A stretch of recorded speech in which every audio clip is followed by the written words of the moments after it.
welcome to Epic Geek Out, the only show on the internet where the comic book guy from The Simpsons had a heart attack when J.J. Abrams is directing both Star Wars and Star Trek. I'm your host, Rob. And I'm your host, Chad, and today we're talking about Star Trek Into Darkness. And on Thursday, we're going to be doing a video game review of Dead Island Riptide. As always, make sure you check us out over at Twitter at Epic Geek Out. Also, make sure you subscribe to our YouTube channel. Like us on Facebook, facebook.com/Epic Geek Out, and also check out the website, www.epicgeekout.com. But let's get into our review of Star Trek Into Darkness.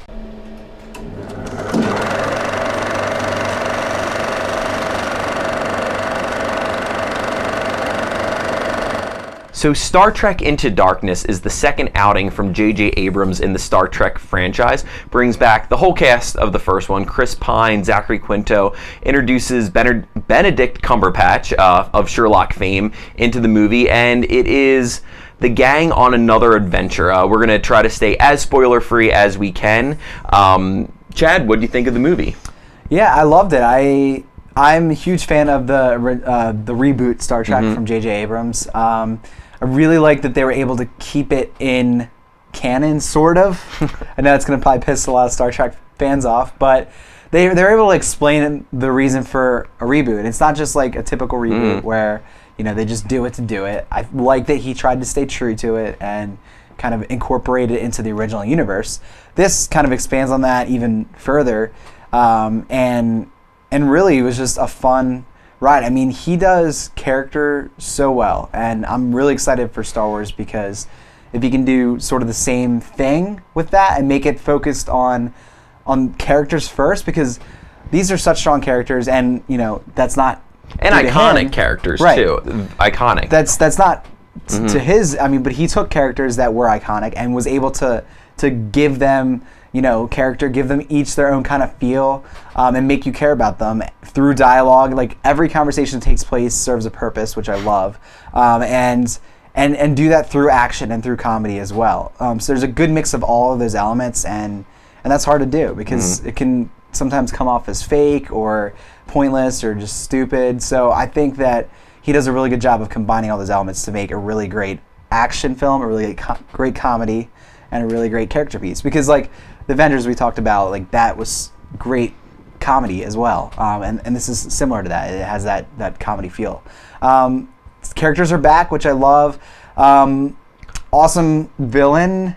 I'm not going to say more, but I really liked the kind of direction that went. All the motives were clear, the motivations for kind of what was happening, which I liked. The only thing that I kind of, if I had to knock it, I would definitely say was there's a lot of like swapping out captains again, and demoting him, promoting him like within the same scene, which happened in the first film, but again happened here, and it's just like can we just have him be the captain the whole movie and just enjoy that? Because that's what I love about this character. Like the last movie is establishing those relationships, establishing him as the captain, Spock as the first officer, and now that's what I want to see. I want to see those adventures, but then the first third of it's kind of marred in this like swapping of those elements. But once you get past that, I think a lot of really great callbacks. We were kind of talking on the ride home about since I'm not as close to Star Trek, the source material, if that would upset me in a similar situation, because they do take a lot of things from the original films and kind of or show, and there's a lot of Easter eggs, right? I mean, but in ways that maybe could upset some people. So I don't know, but I think that's awesome. I think it's great. It didn't. The Easter eggs were cool for us, but because we didn't have that great connection, it didn't like hurt us. And I don't think it didn't like take anything and. I guess maybe a little bit, but it didn't ruin any part of the... If you are a big Star Trek fan and you did feel that way, certainly let us know in the comments to kind of enlighten us a bit.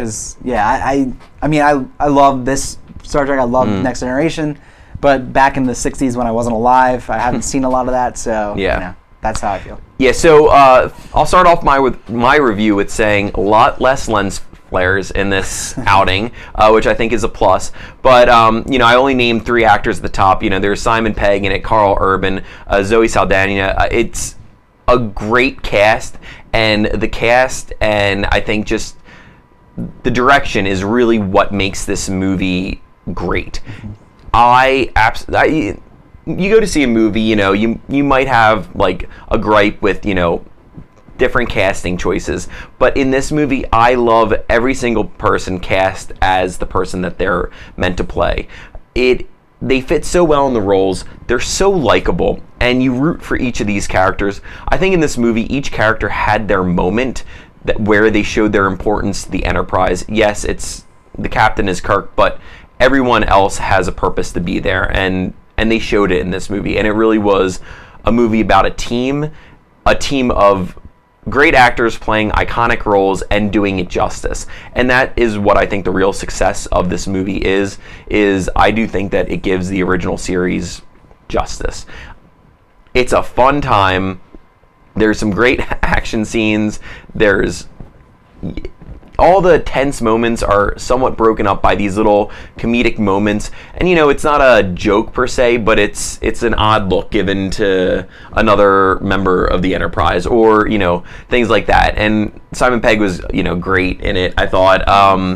And just all around, I'm excited to go see this again. We just got back from seeing it, and so I'm still on that movie high you get from seeing a movie that you absolutely love. I was totally engaged in it. There's some, really emotional moments of the movie, and I think it's a definite must-see. I loved it. Yeah, I really enjoyed it. There's two moments that were overly emotional with Kirk, and man, I thought he nailed it. I think that's really hard, and especially for him. I don't think he's as seasoned as a lot of other actors. So... and I think Chris Pine does the role so much justice. I mean, I thank God that he's not trying to do a William Shatner impression he does it while doing it. It's his own character, which makes sense because this is a reboot, but there are still those very Kirk-like moments, and it's great. I mean, I really enjoyed the movie. You have to go see it, I think. Yeah, I mean, it's a must-see, for sure.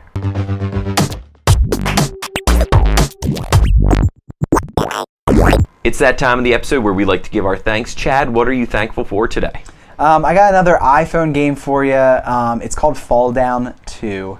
And this brings me back to when, I had a TI-82 calculator, and I played Fall Down on there, Fall Up, and there's a bunch of different ones. But now it's on the iPhone, and the basic plot of it is you're a ball, and you're falling. You have to maneuver you're falling down perpetually. Yeah, right? And you basically have to maneuver through almost like a maze of levels. And I'm really explaining it poorly, and then this laser's coming down and could kill you, basically. Basically, you just got to fall down around the maze thing. That's an awful description, but it's fun. Check it out. Yeah, I mean, watch or go to the iTunes preview of it, and you can probably get a better explanation of it. But it's a lot of fun, and it's one of those games you can pick up, play for a little bit, and then stop. So it's awesome. Well, I'm going to thank an iPad game that I just got. For those who haven't watched all of our episodes, we're very big fans of the Totally Rad Show, which is off the air now, but they offered great suggestions of different games to play. And one of their first video games that they talked a ton about was Puzzle Quest. And, I recently got Candy Crush, and I'm like, I remember Puzzle Quest, it seems kind of like the same thing with adding some RPG elements into it. And I'm rewatching some of the episodes that I missed because I joined watching Totally Rad Show late. So I just downloaded for the iPad Puzzle Quest 2. And so it, I thank Candy Crush, but it takes that and does so much more with it, with adding RPG elements to the game. I love it, and it's great. Perfect, and it's a great iPad game, and I'm really enjoying my time with the game. So, this is something that might not have been on everyone's radar, but if you like Candy Crush, this and RPG elements added, I think it's definitely worth checking out. So check out Puzzle Quest 2. Yeah, basically you're battling hit someone through with the points. game. It's awesome. It's a great game. Spells, weapons are involved, armor. It's great. Cool. So we're going to be back on Thursday. We're going to be talking about Dead Island Riptide, the new game, newish, I guess, zombie RPG game. So make sure you check back for that. Thanks for watching, and we'll see you next time.